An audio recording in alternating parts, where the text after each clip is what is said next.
Hey, what's going on, everyone? It's Dylan, DW3 Ball, making a video today to discuss GOAT talk. So in this video, I'm going to go in depth about Mike Trout, Tom Brady, and LeBron James. Specifically, Tom Brady's Contenders card, Mike Trout's Bowman Chrome card, and autograph card, and LeBron James Exquisite Rookie Patch Autograph 2003 card.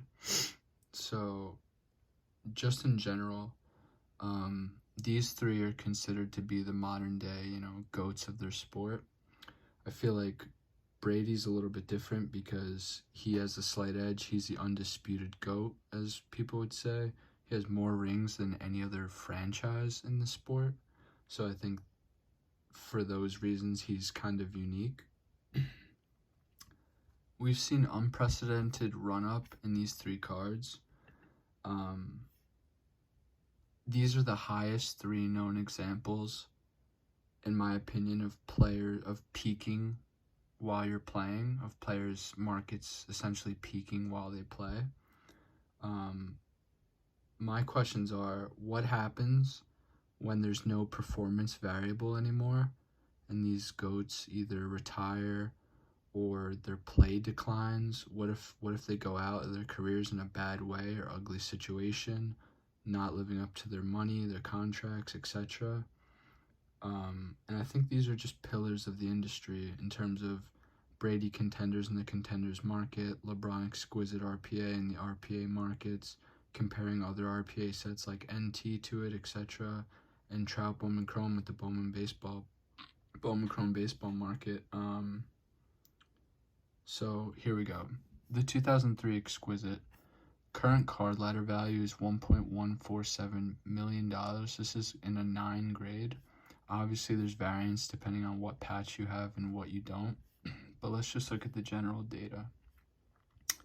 So I'd like to add that LeBron's championship rings were in 2016 and 2020. However, he did make the finals in 17 and 18. Pre-COVID, this card was worth $228,000 in December of 2019. Post-COVID, right now, August 2022, it's valued at $1.147 million. He has won a championship since then, but just in general, this is a remarkable run-up on the card like this, and I don't know over the course of time, especially if there's no performance variable, how strong this holds, personally. Next card, the Brady Contenders. Current card ladder value, August 2022, is $67,000. Last sold price, $74,000. This card pre-COVID was $21,700. If we're going back here, 1/7/2020, pre-COVID, $21,700. Now it's worth $67,000. He has won a championship since then in 2021, and he is the undisputed GOAT. So if anything, I feel like for the reason alone that he's the undisputed GOAT of his sport, has more rings than other franchises, like I said, he has a stronger ability to hold post-performance, or post-playing career, I should say. There's rumors about him retiring right now, but look at the run-up on this card. He was arguably the GOAT in 2019 already, established. This is post-Super Bowl win in 2019, his second to final ring as I'm speaking right now. So he's won one championship since the 15.83K sale, and it's valued at $67,000, which is pretty impressive. Last card, Trout Bowman Chrome 9.5. I'm going to show you the base first. So these, pre-COVID, were right around 8K. And the current card ladder value is $8,166, pretty much 8K again. But as you can see, there was a tremendous run-up during the COVID year. These went up to almost $30,000 each. which is crazy to think about. But they're pretty much back down to what they were pre-COVID. Big part of this is because he's basically missed the last 2 full seasons. I think he's played less than 150 games the last 2 full years. So yeah, he's basically back where he was pre-COVID. Who knows where his value goes if, say, he were to get hurt again, if, he has a career cut short, if he doesn't, I know there's back rumors and all that, or if he started to struggle and for once didn't have a Trout type year, what would happen to his prices? I feel like it's interesting to think about. For example, like a Pujols situation where Pujols on the Angels in his mid to late 30s was kind of just mediocre. He kind of lost a lot of his fandom, I feel like, during that period, where a lot of the Pujols fans almost essentially went into the woodwork during that period and didn't want to talk about how he was playing.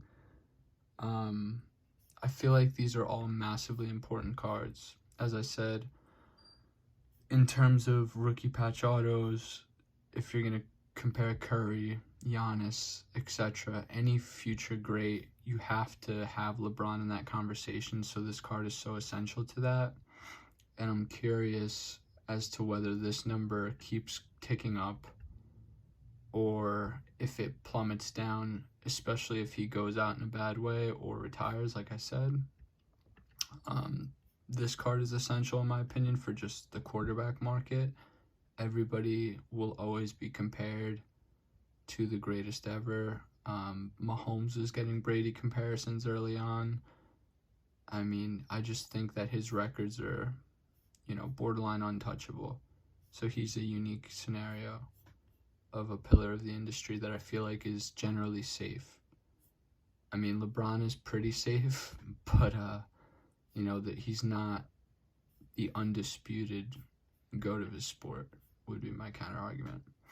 And then Trout, this one's a major one because the way current prospects sell, unproven guys,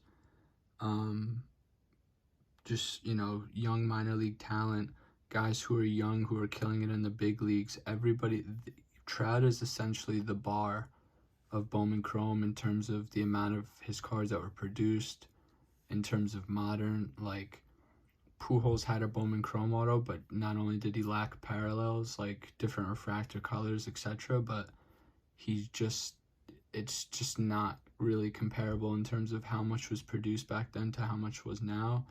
And even Trout has, I'm sure, much less produced back in 2009 than the amount of Chrome autos they signed now and the amount of parallels, etc., but essentially, he's kind of like the gold standard of the baseball Bowman Chrome market.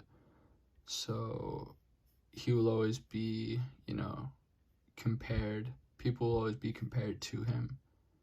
So if this number starts to creep down, where do you put the young talents in the game, such as Acuna, Soto, Vlad Jr., Wander, Tatis, even with the allegation, the steroid news coming out, etc. This number intrigues me. What will happen? But let me know your thoughts. Thanks for watching, and see ya.